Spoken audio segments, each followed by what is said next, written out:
Welcome back to part 2 of sampling procedures. In part 1 we introduced the class objectives, talked about some famous sampling mistakes, talked about why sampling is important, questions to consider, introduced population and sampling, the terms, looked at the relationship between the sampling population and the target population, looked at the 5 steps in the sampling process, talked about why random processes are extremely important, and then got to this part where we're beginning to look at different examples of techniques that we can use to get our sample. Some of them are what we call probability sampling techniques, some of them are what we call non-probability sampling techniques. Simple random sampling. With simple random sampling, every member of the population has an equal chance or an equal probability of being selected for the sample. Also, the selection of one member of the population does not affect the chances of any other member of the population being chosen. So in simple random sampling techniques, you might know this as the fishbowl technique, where everyone's name is in a fishbowl and it just gets drawn out. Everyone has the same chance of being drawn out.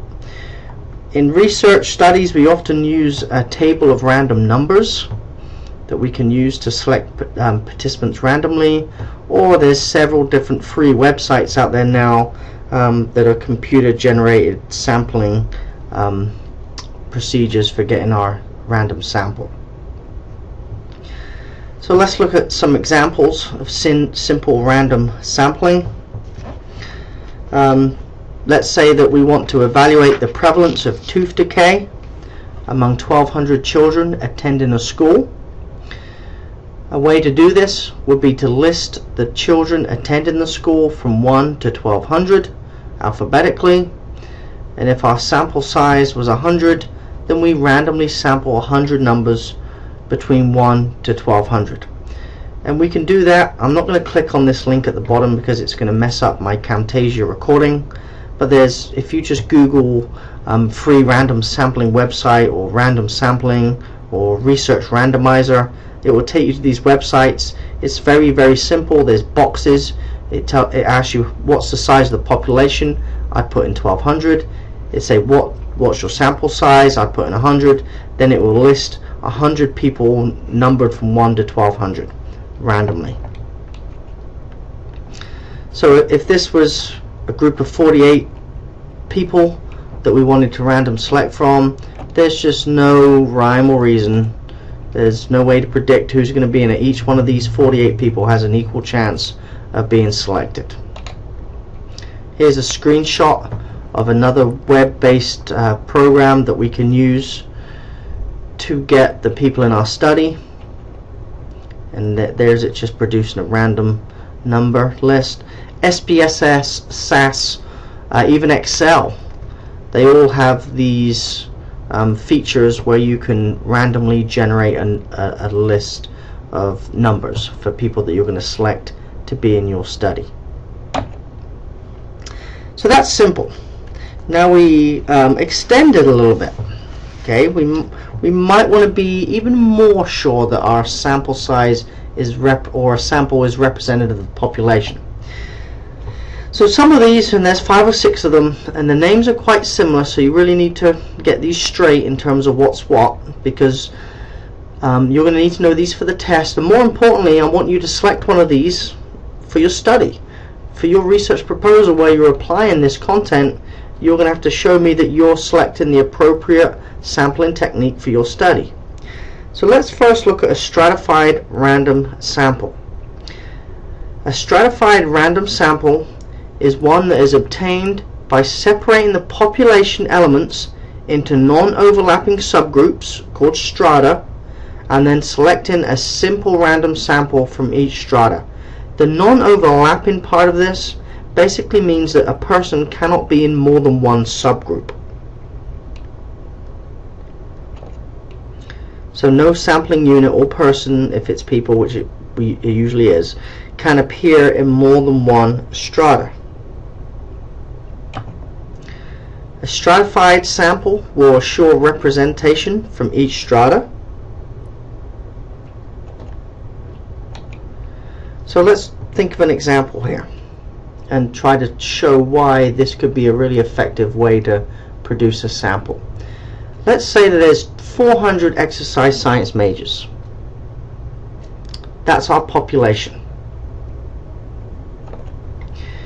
We want to investigate the GPA and study habits of 25% of that population, 100 students. 400 people is just too many for us to investigate.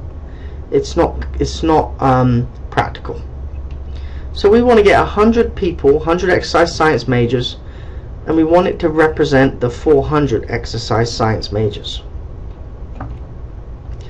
Let's say that in that population of 400, we know that 200 have self-selected physical therapy as their future profession.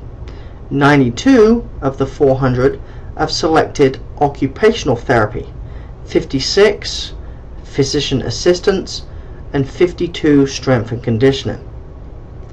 So this is me just making up numbers. Now we might want to make sure that we have that same kind of ratio or representation in our 100 people that's present in the 400, because that might affect our results one way or another. The GPA and study habits might be different for those different strata or subgroups.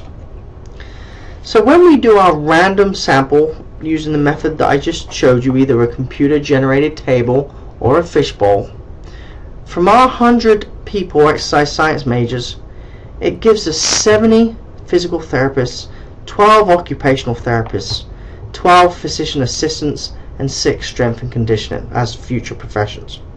Now what do you notice about that? Is the proportion the same? No, it's not. In the population, half of the 400 identified as physical therapy. However, our random sample, 70 of the 100 identify as future physical therapists. So you can see here that the random sample might be leading us to skew our results a little bit. And if we're identifying this strata as important, and I'm not sure it necessarily is in this example, but if we do identify this strata as important, and it might be race, it might be gender, it might be socioeconomic status, then we need to make sure there's equal representation in our sample as there is in the population. Stratified random sampling allows us to do that.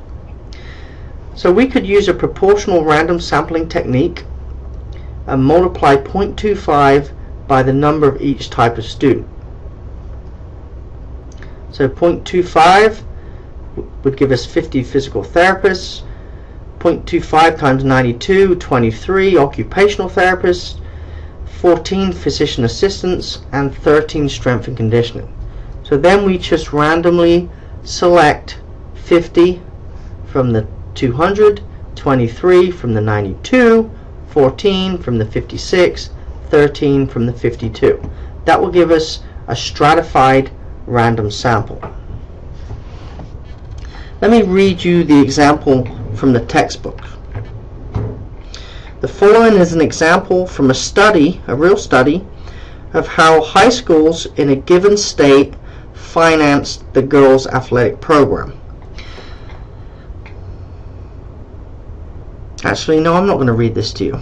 I think this is available in your textbook if you want to look deeper into this example.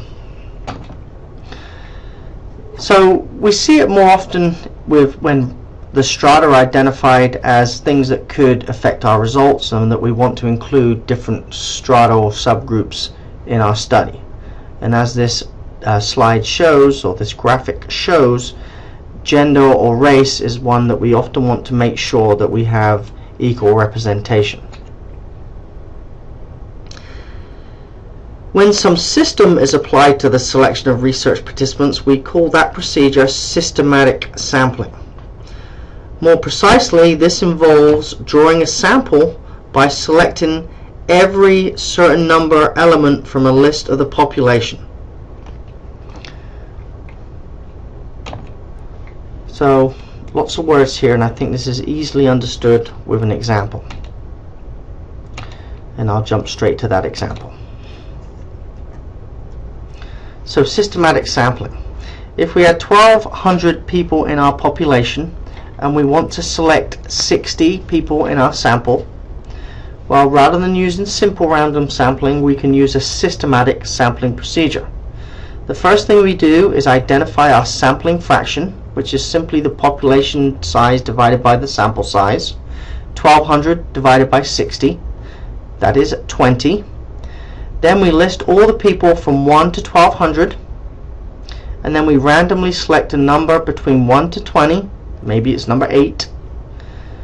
The first person selected is number 8 on the list, then it's 28, then it's 48, then it's 68, then it's 88, so we just keep going every 20th person. This is called systematic sampling. So here, with our 48 people, select number 8, number 28, number 48, and so forth every 20th person. So let's look at the definition again. So the origin of the sequence should be controlled by chance. I said number 8. That would have to be randomly picked too. Then we'll choose every one kth of the sampling frame, with k being any constant. In our example it was 20. The first sampling unit is randomly selected, and then every unit in the sampling frame is chosen after that. Simple random sampling is often preferred over this, but systematic sampling is a practical and useful approximation to random sampling that is often easier to perform.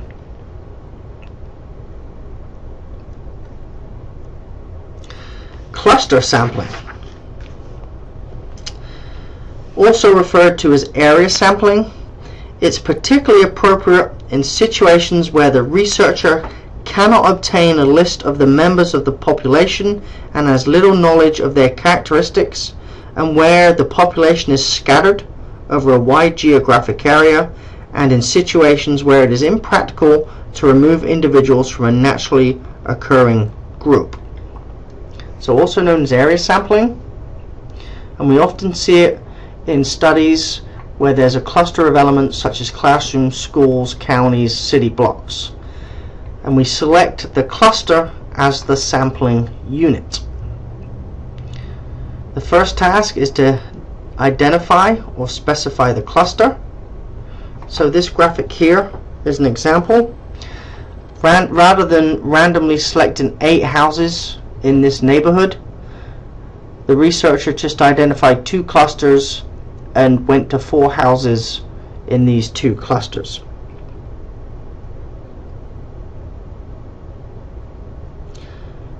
Examples of clusters particularly applicable to kinesiology or exercise science, like I said, could include schools, classrooms, city blocks, hospitals, physical therapy clinics. Let's say that a researcher wants to survey 1,000 teachers out of a population of 4,600 teachers in 46 schools in a large city. Each school has approximately 100 teachers. If the teachers were selected at random, the chosen participants would be scattered all over the city in all of those 46 schools, and the expense in time, money, and energy in designing a plan to get information from 1,000 randomly selected teachers in those 46 schools would be enormous. So using a cluster sampling technique, the researcher could decide to randomly select 12 schools from the population and then survey all the teachers in each schools. The teachers in each school would comprise a cluster. So that's a good example of cluster sampling. Here's another one. Say that we have to do a survey of town governments that will require us to go to the towns personally. Maybe we're looking at their health departments.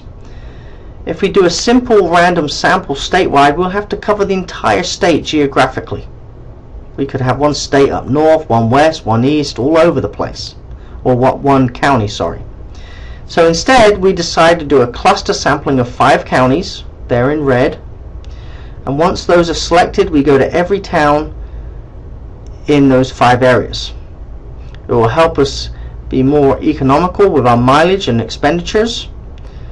So cluster or area sampling in situations like this is done primarily for the efficiency of administration. Let's look at some examples of non-probability sampling. This is when sampling is not done randomly. Defined as the probability that an element or person will be chosen is not known. In all of those other examples, we know what the probability of each person being chosen is. They have a 1 in something chance. However, in non-probability sampling, we don't know that, and so we cannot make any claims that the sample is representative of the population.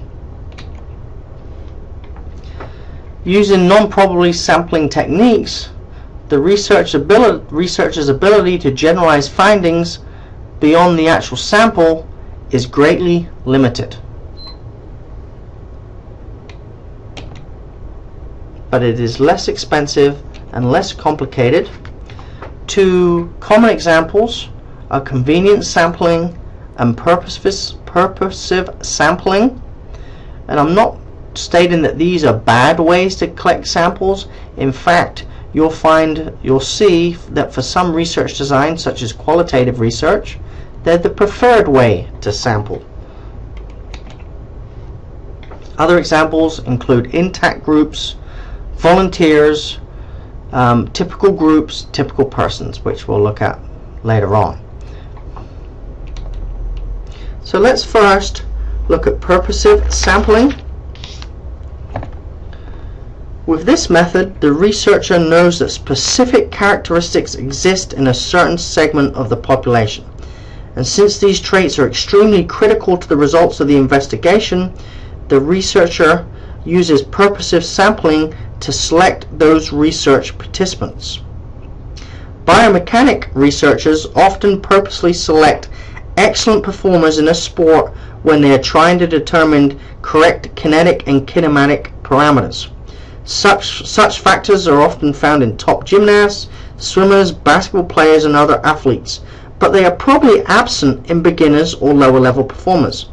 Purposive sampling is the primary method of selecting research participants in qualitative research. Here the researcher will generally select participants because they possess certain characteristics or satisfy specific criteria that the researcher sets. We have little or limited generalizability when we use a purposive sampling technique. We mainly see this in qualitative research. And like I just stated, examples include when we select elite athletes for a biomechanics study. Here's a couple of examples of studies, or one example of a study that I did a couple of years ago. And you can see in my abstract, you can, let's see where it says. The purpose of the study was to investigate the perceived impact of a therapeutic riding program on children with mild to moderate physical and mental disabilities. And then in the methods, you can see the 2 subsamples were as follows. They were selected by a purposeful sampling technique. Purposeful sampling seeks information-rich cases which can be studied in depth. So I wanted to make sure that I found these particular specific people, and I went and found them and asked them to be in my study. There was no randomization here. I knew who I wanted, and I went to find them to be in my study. Other examples might be if you want to investigate the behaviors and the career paths of elite Division I basketball coaches, then you're going to go find those elite Division I basketball coaches. If you wanted to look at the compare 2 different types of knee surgery and how long it takes people to get back to full fitness, then you'd go find people who had those different types of knee surgeries. Here's another example from Dr. Ritz in our tourism management program. Selection of subjects in her study. Seeking information-rich participants was the primary goal, and subjects were purposefully selected to represent a variety of interests. Convenience sampling, as the name suggests, is selecting the research participants on the basis of being accessible and convenient to the researcher. This approach to sampling often involves the use of volunteers and those individuals in existing groups who are handy to the researcher. This could be friends, it could be fellow students in classes, fellow graduate students in a graduate program, teammates on a team, anyone that's convenient, often using volunteers. Here we have real limited generalizability, and we need to be aware that volunteers are known to be different than non-volunteers. The major problem with a study using this approach is that the results are not likely generalizable beyond the participants in the study. It doesn't mean the study should not be conducted or the results are not accurate or credible. It simply means that the researcher should be cautious in generalizing the findings. Let's talk about sample size. Often one of the first questions of students when they're talking about sample is, how many people do I need in my study?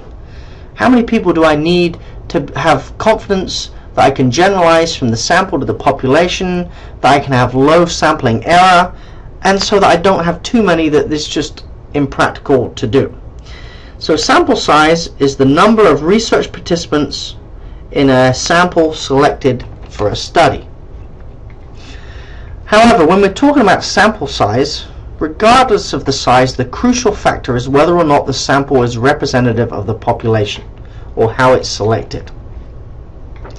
Some things to consider when we're talking about sample size include the nature of the study, statistical considerations, the variability of the population, the number of treatment groups, and practical factors. So let's look at some of these.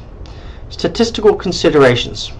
If we know how we want to analyze data and what statistical application we're going to be used, then we can ahead of time calculate the power of the statistical test or the effect size. And I don't want to get too much into this right now because we're going to come to this stuff later in the course. So the power of the statistical test is defined as the probability that the test will reject the null if, when in fact, the null is false. In general, the larger the sample size, the more power of the statistic being used. So what I want you to get from this right now is that the more power, the better the test, and we can get more power by having a larger sample size. Obviously, the larger the sample size gets to the population, the more confident you are that the sample represents the population. However, there's a trade-off here because that's often impractical. So we want to kind of get as small sample size as we can while maintaining the power that we need to be confident in our results. And I'm always wary saying this because it varies based on the size of the population, but generally a number of 30 is the minimum needed to meet many of the assumptions of the statistical test that we use.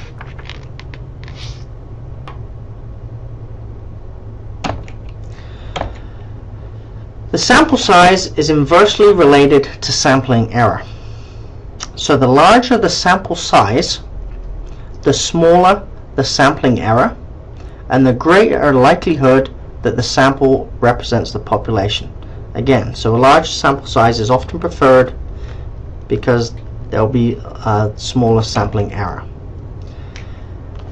When we talk about the variability of the population, it's talking about the spread of the scores within the population. If there's little variability within, then a small sample size will suffice. If there's high variability within the population, then a larger sample size will be needed. Some additional comments about sampling.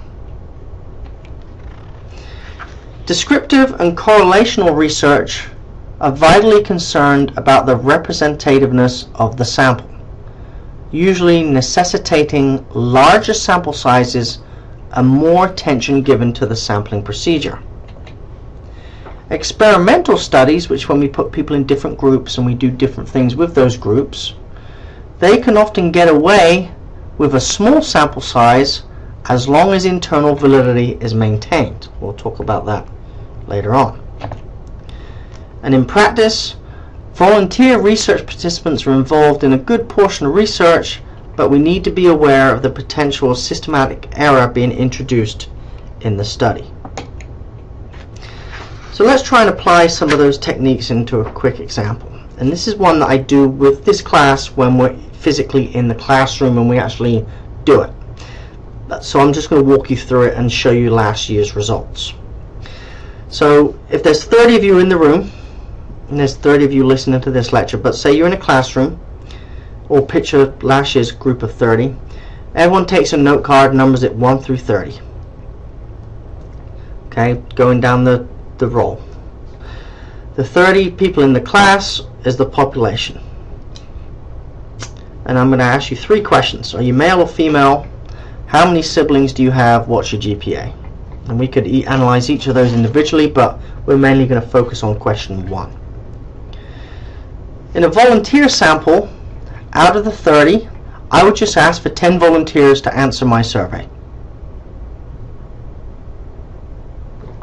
And we'll come to the results later on in one slide. If we used a random sample process, I might use one of those websites or a fishbowl and randomly pick 5 people to answer my survey. And again, I want to make sure my answers on the survey from my sample represent the population of 30 people. 5 people. And I'll do the same with 20. And we'll look at how many males versus females we get in a few more slides. A systematic sampling technique. Okay, I would choose a number, I would divide the total number in the class by 5. So 30 people in the class, I'm going to divide you by 5, which is 6. I'm going to pick a number between 0 to 6 to start, number 2. Then I'm going to start at number 2 on the list and then pick every 6th person. So the people in my study would be 2, 8, 14, 20, 26, and actually there wouldn't be a 32 because there's only 30 people. So the 5 people in my study in the systematic sample would be 2, 8, 14, 20, and 26. A stratified sample, and this is just applying the concepts we've already talked about, we'd have students group according to their major, and then we'd randomly sample from each strata. So in this class we have exercise science students, we have community health students, we have health and physical education students, and I'd want to make sure that those are represented in my sample, so I'd put you in those groups and then randomly select from those groups. If I was using a cluster sampling technique, you'd all be sat in rows, and I'd just choose each row as a mini population, and I'd randomly select 2 rows to be in my study. If I was using a convenience sample technique, I would select the 10 students sat in front of me. So there's the 3 questions I asked. Let's look at number 1. Are you male or female? Well, in my population of 30 people, this is for last year, there were 30 people in my class. There were 10 males and 20 females, so a ratio of 1 to 2. Okay? Now let's look at how that would play out if we use these different techniques. When I use volunteers, I took 10 volunteers, there was 3 to 7 for a ratio of 1 to 2.3. For random, when I used a random technique, it was 1 to 4. However, when I went to 20 people randomly selected from the 30, there were 7 males and 13 female for a ratio of 1 to 1.85. Using the systematic technique, there were 4 males and 6 females. Using the stratified technique, there were 3 and 7. Using the cluster technique, there were 2 and 8. And using the convenience technique, there was 1 to 9. So you can see here that if I think gender was a factor that might have skewed my study one way or another, that the closest I could get to being representative of the population was to use the 20 people in the selected randomly. Okay, that this isn't a real study because gender is not a real variable of interest in this particular study, but what I want you to get out of this example is how I would use each of those different techniques to select a sample from the 30 people in this class. It comes alive more when you're actually doing it in the classroom. So that concludes the lecture on sampling. Please look over this again, read the textbook, fill in the notes, and begin to think about which technique you think is you might use for your research proposal.